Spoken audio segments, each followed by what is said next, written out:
안녕하세요, 미니파파입니다. 오랜만에 인사를 드리죠. 한동안 제가 영상을 올리지 못해서 혹시 유튜브를 접은 게 아닌가 이런 걱정을 하시는 분들이 많이 있더라고요. 사연이 많지만 여러분들이 그런 걱정하시지 않도록 꾸준히 영상 올려드리도록 노력하겠습니다.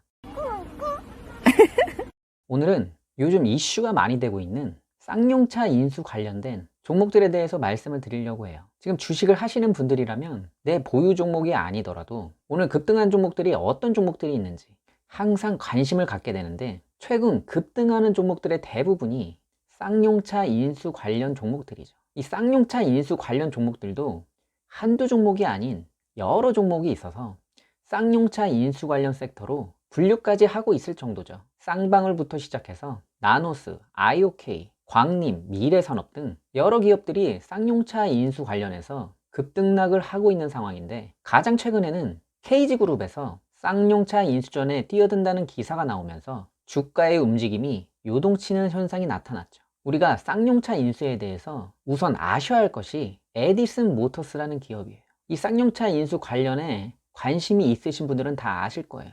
에디슨 모터스는 계열사 등 컨소시엄을 만들어서 쌍용차 입찰에 뛰어들었죠. 우선 협상 대상자로 선정되어서 올해 초 본계약까지 체결이 됐지만, 최근 인수대금 약 2,700억 원을 납입하지 못하면서 쌍용차 인수가 무산되었죠. 이후 쌍용차 인수가 무산된 에디슨 모터스의 자금 조달 창구였던 에디슨 EV에 대해 수상한 의혹이 많다는 기사가 나오고, 때마침 감사보고서에 의견 거절로 인한 지금은 거래 정지가 되어 있는 상태고 상장 폐지의 위기에 몰리고 있는 상황이죠. 기사를 보면 금융당국은 에디슨 EV에 대해서 대주주 주식 처분 관련 주가 조작 혐의 조사도 이루어지고 있다고 해요. 여러분도 잘 아시겠지만 에디슨 EV, 이 종목은 에디슨 모터스가 쌍용차 인수 우선 협상 대상자로 선정되면서 이와 관련된 주로 한 달 만에 10배에 가까운 주가 상승을 보여주었어요. 저는 처음부터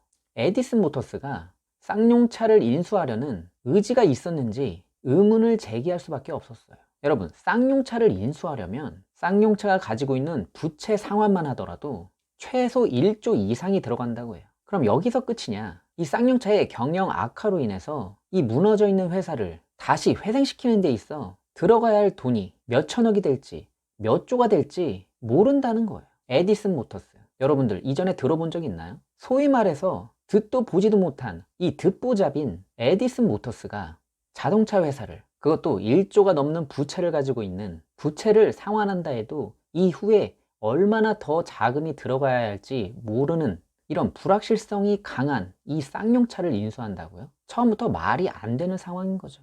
우리나라에서 가장 큰 기업 삼성, 여러분들이 잘 알고 있는 GM대우, 이 큰 회사들도 자동차 시장에 뛰어들었다가 조용히 사라지는 모습 다 눈으로 보셨잖아요. 그만큼 이 자동차 시장이라는 것은 현재 현대 기아의 독과점 상태에서도 영업이익이 평균 5%도 되지 않는 고마진의 시장이 아닐 뿐더러 진입장벽이 높고, 내연기관에서 전기차로 넘어가는 지금 시점에서 투자금이 몇 조, 몇십 조가 꾸준히 투자되어야 하고, 가장 중요한 건 그렇게 한다고 해서 성공한다는 보장이 없다는 거예요. 왜냐? 당연한 거죠. 아무리 투자금을 많이 들여서 공장을 만든다 해도, 또한 자동차를 생산한다 해도 그 자동차가 잘 팔릴지 안 팔릴지 불확실하다는 거죠. 그러니 자금력이 막강한 삼성도 자동차 시장에 발을 담궜다가 조용히 빠져나가게 된 거죠. 그런데 에디슨 모터스, 쌍방울, 광림, IOK, 미래산업, KG그룹, 여러분 단타꾼들이야. 뭐 쌍용차 이슈로 인해서 주가의 등락폭이 심하니까 트레이딩 하기 좋겠죠. 그들에게 쌍용차 인수에 대해 깊은 얘기들이 뭐가 필요하겠어요. 그런데 정말 주식을 투자로 보고 하시는 분들은 잘 생각해 보셔야 돼요. 쌍용차를 어떤 기업이 인수를 한다고 하더라. 그럼 지금 쌍용차의 상태는 어떤 상태인지, 인수하려는 회사가 정말 인수할 능력이 있는 회사인지, 쌍용차를 인수해서 같이 시너지를 낼 수 있는 연관성이 있는 기업인지, 여러 가지 것들을 깊이 있게 들여다볼 수 있는 눈을 가지셔야 된다는 거예요. 그게 어렵나요? 정말 어렵다고 생각하세요? 이런 것들이 어렵다고 생각하신다면 아직 주식할 준비가 되지 않으신 거예요. 쌍방울이 쌍용차 인수에 참여한다? 쌍방울이 뭐 하는 회사예요? 속옷 등 의류 만드는 회사잖아요. 쌍용차를 인수해서 어떤 시너지를 낼 수 있죠? 그렇다고 쌍방울이 돈이 많은 회사인가요? 영업이익이 만년 적자 회사예요. 또 어떤 분들은 쌍용차, 쌍방울, 회사 이름 앞에 같은 쌍이 들어가니까 뭔가 연관성이 있는 거 아니냐고 이렇게 진지하게 생각하시는 분들도 있어요. 이런 분 없을 것 같아요? 있다니까요. 윤석열 대통령 후보 당시 윤석열의 윤이 파평윤 씨라고 해서 파평윤 씨가 대주주인 회사 주가가 올라가는 거 다들 보셨잖아요. 여러분들이 잘 알고 있는 애니능률이 그 대표적인 회사예요. 이게 주식시장의 현실이라고. 여러분, 이게 다 웃을 일이 아니에요.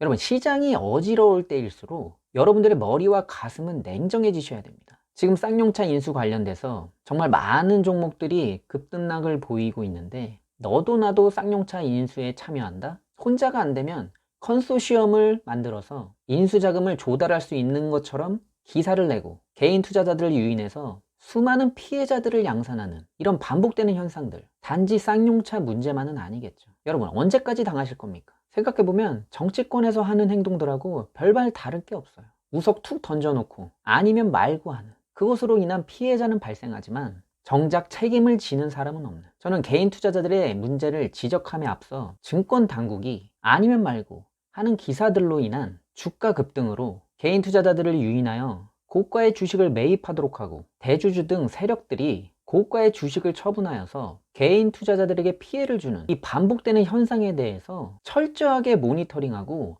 엄중하게 처벌하는, 이것이 우선이라고 생각을 합니다.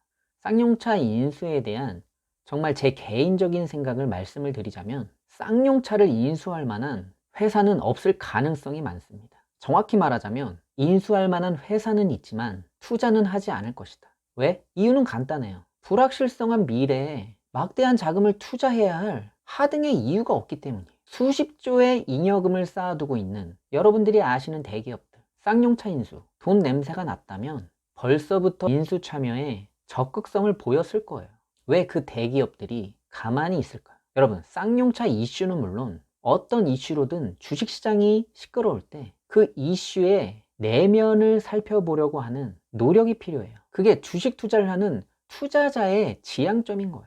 여러분, 어떤 일을 하는 데 있어 기본에 충실하면 꼭 100%는 아니겠지만 쉽게 무너지지 않습니다. 주식 투자의 기본, 주식의 기본이 뭐겠어요? 여러분들이 처음 주식 입문할 때 가졌던 그 마음, 그 초심, 그 마음이 주식의 기본이라는 거예요. 최소한 주식 처음 시작할 때 급등주 단타 매매하려고 생각하진 않았을 거 아니에요. 막상 주식 투자하고 보니까 어때요? 내 주식은 움직이지 않고 급등주는 하루에도 여러 종목이 꿈틀거리고, 급등주 단타 매매 혹할 수 있어요. 사람이니까. 저도 가끔씩은 혹해요. 하지만 그 유혹을 누가 잘 이겨내느냐 아니냐, 이 순간순간마다의 자신과의 싸움을 잘 이겨내는 사람이 주식 투자에서 살아남을 확률이 높다. 저는 이렇게 생각합니다. 쌍용차 인수할 만한 가치가 있는 회사일까요? 과연 누가 이 쌍용차를 인수하게 될까요? 저도 끝까지 지켜보겠습니다. 오늘도 영상 끝까지 시청해주셔서 감사합니다.